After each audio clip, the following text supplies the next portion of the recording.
Welcome to another edition of What Barrie's Talking About from Barrie 360. I'm Dan Blakely. On this week's program, household budgets are being pushed to the limit, some way over the limit. What do you do? What can you do? We get some advice and hear the solutions may not be as bad as you think they are. Looking for something to do this weekend? Got a couple of ideas for you. Trail Tunes is happening in locations around Clearview Township, and there's also the Georgian College Auto Show, and we hear how auto thieves are getting bolder, as well as how to cut them off at the pass. We get the conversation started after this.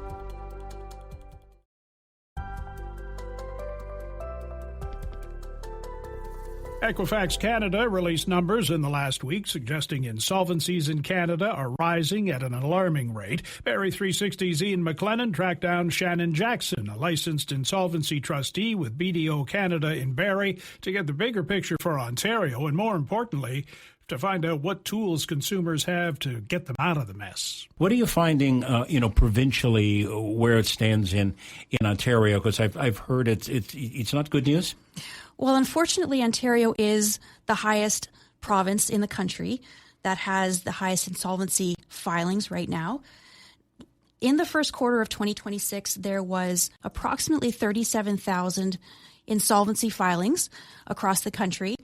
Now, in Ontario, we were very close to being 14,000 of that number.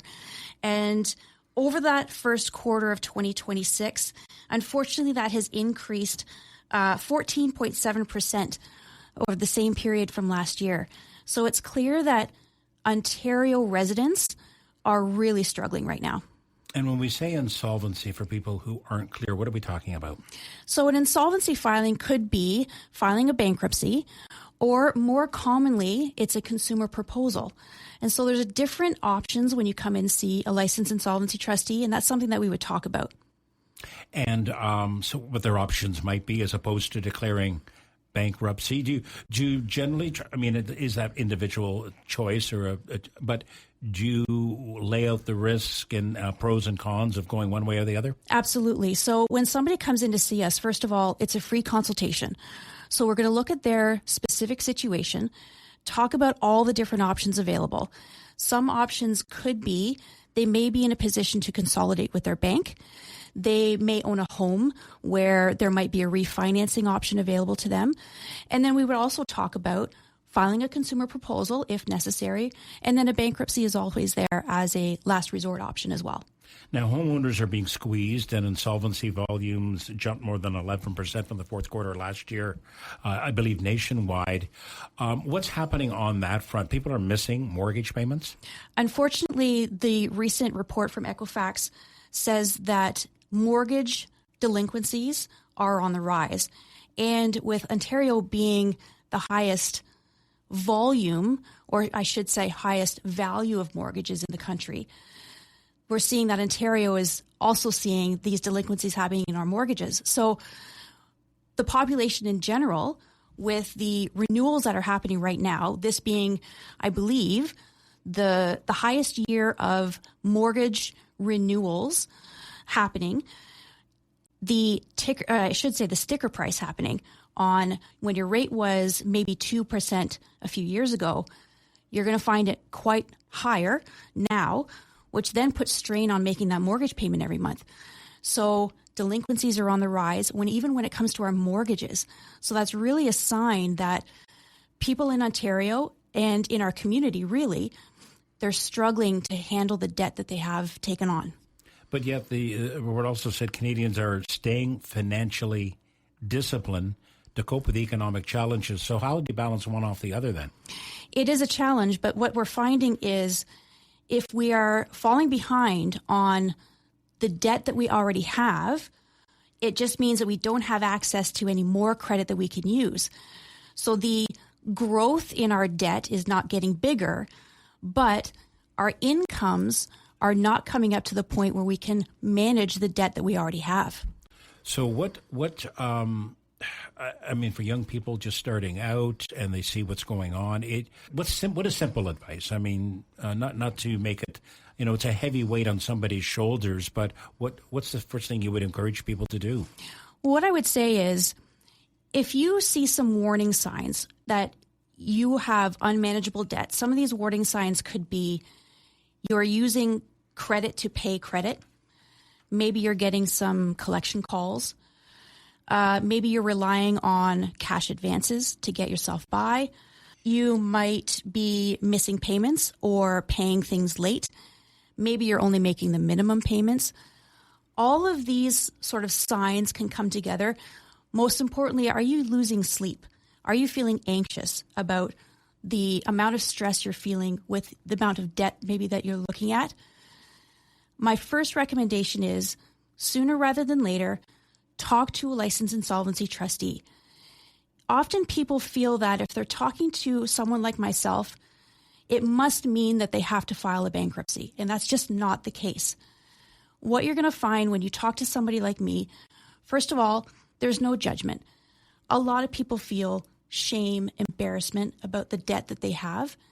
Coming in to talk to me, we're just going to talk about your situation and talk about all the different options available. Yes, we're going to talk about a last resort option of a bankruptcy. More commonly, it could be a consumer proposal. And when you say consumer proposal, you mean? A consumer proposal is a settlement offer to all of your creditors where you may have an opportunity to pay less than the full amount that you owe. You're negotiating a repayment over usually a 5-year period of time to manage or make the debt a little bit more manageable as you move forward. Are you finding when people come through the door, have they reached that breaking point, or are others trying to get ahead of the curve? Where do you find when most people decide, no, I need almost, I don't want to say like an addiction. I do have to admit I have a problem. I need help. Usually, unfortunately, they're coming to us at more of a crisis point. So they may have received something in the mail where their wages are going to be garnished, or they're just feeling that pressure from all of the collection calls that they're getting. There's still options available to take care of all of that. But if you do see something coming, if you think maybe of a layoff coming, or that there's going to be some kind of a decrease in your income at some point coming into the future, come in and speak with a licensed insolvency trustee, because the earlier you speak to us, the more options will be available to you. And bankruptcy, what happens if somebody decides they wish to go down that path, and is there a lot of building up that needs to be required afterwards? There can be. I mean, a lot of people worry about if you file a bankruptcy, you're going to lose your house, you're going to lose your car, you're going to lose your investments. And there's a lot of myths surrounding filing a bankruptcy, which I'm happy to dispel. But all I can say is filing a bankruptcy is really not as scary as a lot of people think. It's not as long as some people think. You can absolutely rebuild credit after filing a bankruptcy. It does take a little bit of time, but if you're strategic about it, you can absolutely do it. Were you doing this work in 2008 when we had the financial crisis? That's actually when I started into the industry. Really? Was in 2008. What's different then than what we see now? What I was seeing then was, unfortunately, there were a lot of homes selling power of sale. I'm starting to see that trending in that direction now, but it's not as much as I saw back in 2009.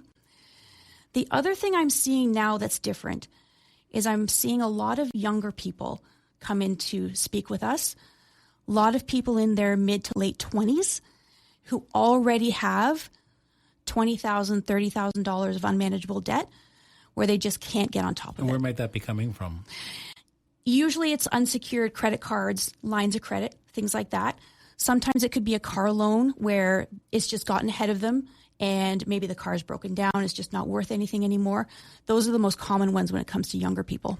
So with the uncertainty out there and growing with a number of factors, some out of everybody's hands, what's going on in the world, interest rates and what direction that will head, what advice would you give, or what do you see on the horizon? I'm not asking you, you're not holding you to anything, but what do you see? Well, it seems to me that there's clearly an affordability crisis right now. Every day we're walking into a grocery store and the food prices are high. Price at the gas pumps is high.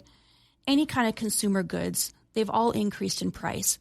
And like I mentioned earlier, with these increase in our expenses, often necessary expenses, rent even, and then the stagnation of our income, there's just created this larger gap between income and expenses, which then gets filled with credit. And now we've come to a point, unfortunately, where managing that credit that we've had to use in order to live is just unsustainable at this point. So unfortunately, what I'm predicting is insolvency levels continuing in the direction that they're going. However, to give a little bit of encouragement, there are options available to everyone. And so speaking to a professional just to talk about what those options are, because there might be something that maybe you didn't think of. And if I can point you in a right direction where you finally feel that you have a light at the end of the tunnel, you feel that you have some direction that's going to help you and your family move forward, then that's what I want to try to do for you. So taking action as opposed to doing nothing is something. Absolutely right. Doing nothing, in some cases, very rare cases, that is actually an option. But in most cases, some kind of a result needs to happen, and we can walk you through that to make it a little bit easier for you.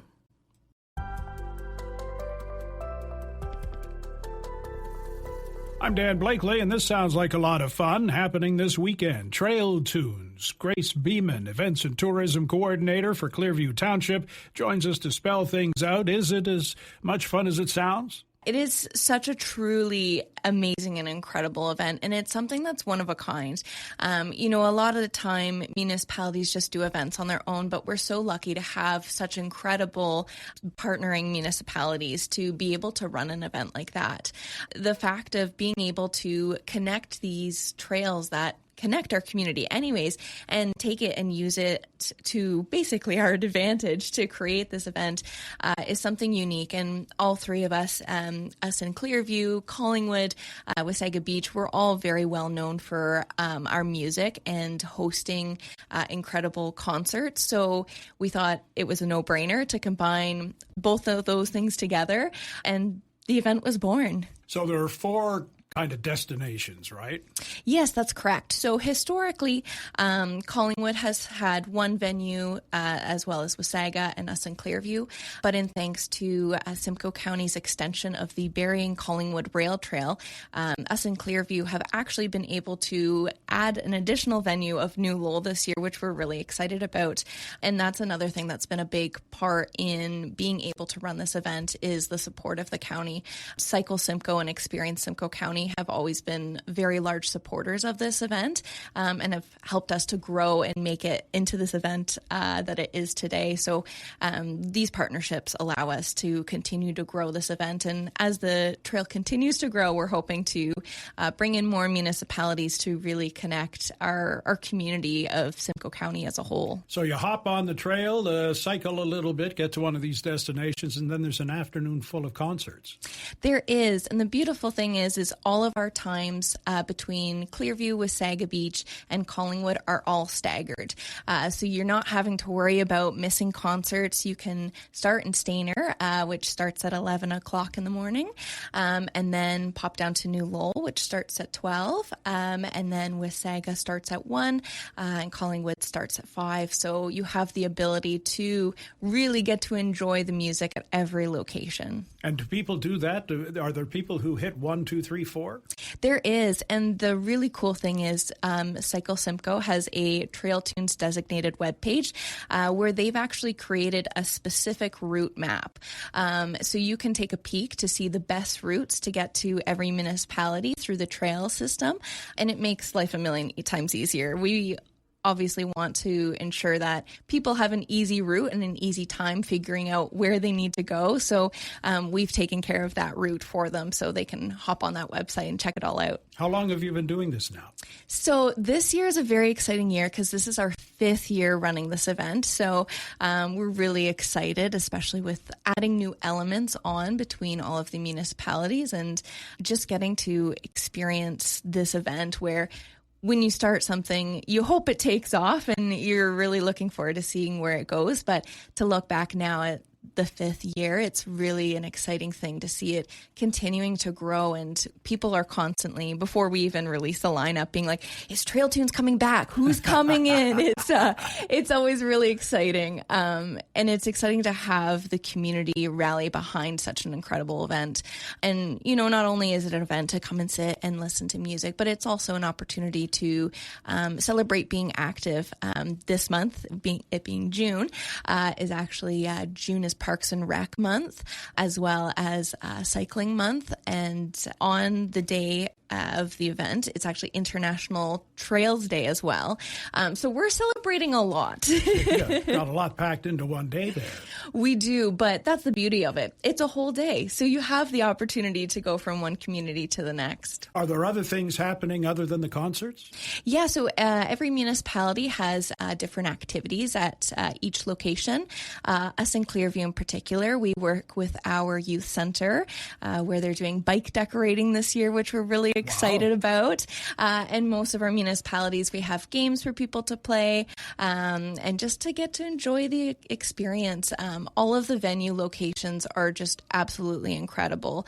Us in Stayner, we're in a kind of a little wooded area with lots of trees and forest area. But Collingwood's Shipyards Amphitheater is right by the water. Wasaga Beach is also absolutely gorgeous, and their location is fantastic. So it's even just a nice opportunity to just be one with nature and really soak up the whole experience. Where can people find more information if we've whetted their appetite? Yeah, so you can go to cyclesimcoe.ca, and there's a whole Trail Tunes page, and it has the information for all three municipalities, including our lineups, the schedule for everything, your trails, where to go. It's all there in one go. Sounds great. Thanks so much for dropping by. No worries. Thanks so much for having me, and hope to see you on the trails.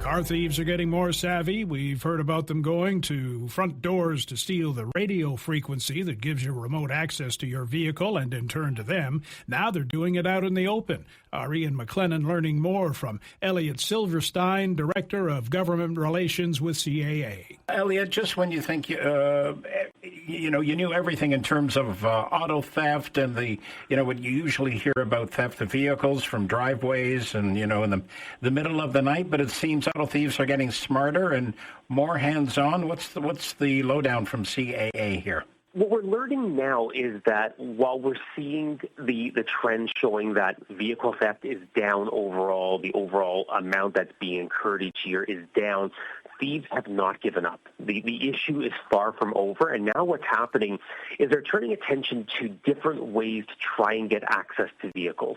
And what we've seen most recently is that in the form of distraction, where essentially a thief will come up to somebody and try to get their attention while also at the same time trying to intercept their key fob frequency to really try to use that information to then later gain access to their vehicle by cloning and copying the data, the digital information to get access to their vehicle. Where is this occurring?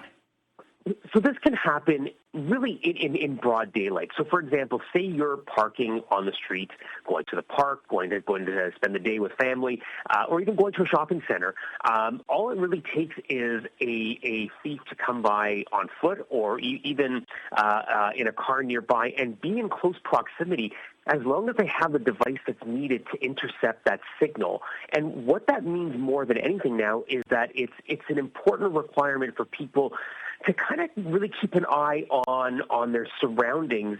And if something feels off in terms of a conversation, step back, step away, because you never know if that's necessarily an attempt to try and get access to your vehicle that's nearby. I mean, when you talk about distraction thefts, I mean, people are very well aware of, people removing other individual, jewelry or property like that. But this takes it to another level. It certainly does, and it actually brings those two issues together, because a lot of times people will stop and, for example, give somebody directions if they're not sure which direction to be going in. And again, if somebody's getting really close into your personal space, that's really all it takes to get that information from that device and from your key fob. And that's why we're telling people now not only about the issue, but about some of the things that people can do to keep their vehicles and themselves safe. And again, give us an example of how to keep the vehicle safe. You touched on, sort of a distancing sort of thing, but what else can be done? So there's a few things that should be done. So number one, at all times, make sure your car is locked, whether you're at home, whether you're on the road, make sure your vehicle is locked. But also look at investing in a Faraday pouch, and that is really a radio frequency blocker. It's a pouch that you can put your keys into. You can keep it in your pocket. You can put it inside your bag, and it is a way to prevent thieves from gaining access to the frequency of your key fob. Lastly, depending, and it's a bit more of an investment, is looking at putting in two-factor authentication into your car, which essentially is the same as what we enjoy every day, in our daily lives, where we have to enter a second sequence. So this is where even if somebody were to gain access to your key fob, then they would need still the second sequence, whether it be using a phone app or using a sequence of numbers to then get the engine to start, because thieves are still committed to trying to get these vehicles. They're now just trying different ways and doing it in a very discreet way without any physical force. Yeah, if there's a will, there's a way, right? Correct. The Faraday pouches, I know Barrie Police Service do have them and provide them. When did this suddenly come onto the radar, so to speak? This has been coming on the horizon that we've been made aware of over the last little while. I mean, it really is something where the technology has been out there, and thieves have been trying to use the relay attacks, mainly in the middle of the night, to try and get access to vehicles and open car doors. But now it's really taking it to a different level, where they're really trying to just acquire that signal right from the key fob, and putting people at risk so that they could be innocently thinking they're helping somebody, go about their way for 10, 20 minutes, come back and their vehicle is gone.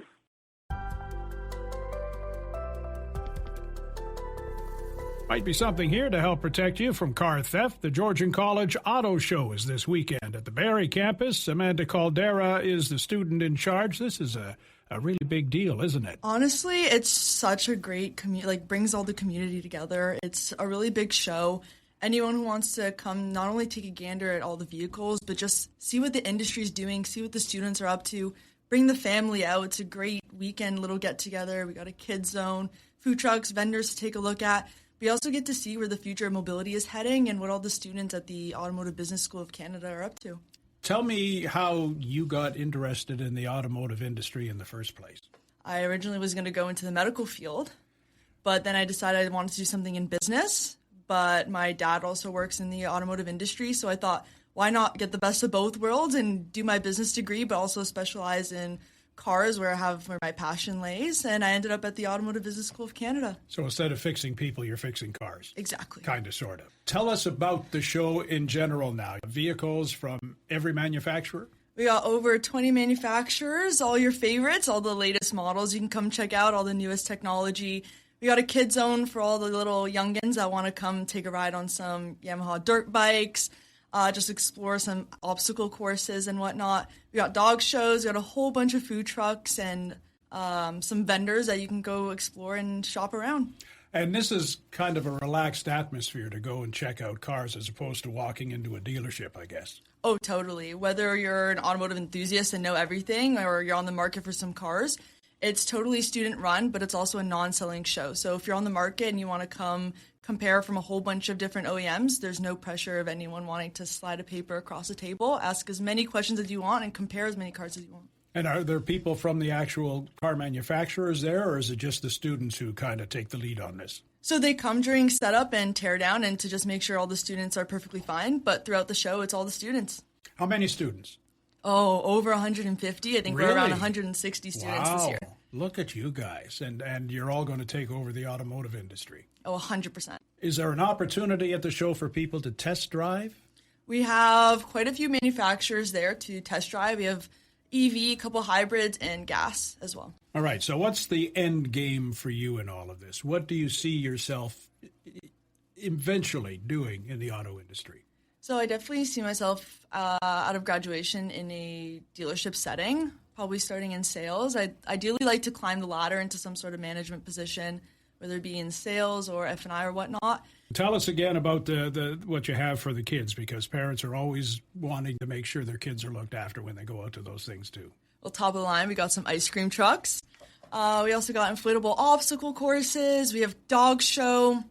We have Yamaha dirt bikes where kids can ride around and have some fun themselves, kind of like their own little shopping adventure. You've got this drift track. Yep, Porsche Drift Track's coming back. Take a ride with a professional driver around the track. We also have a Roadster Rewards, which is like an interactive trivia treasure hunt type thing. There's going to be questions that are specific to every OEM, and if you answer all the questions right, there's some prizes to win and a chance to be entered for a grand prize. And this year we also have a Rev and Refresh Lounge. What's that? It's a updated version of like where all the food trucks are, so where you can just like take a break, sit down, relax, eat some food with everyone, and just enjoy the atmosphere. And plan your next trip around the circuit. Exactly. Yeah. So the show is this weekend. Give us all the parameters, the times, and I'm sure there's a website people can go to get all kinds of information before they get there. GeorgianAutoShow.ca.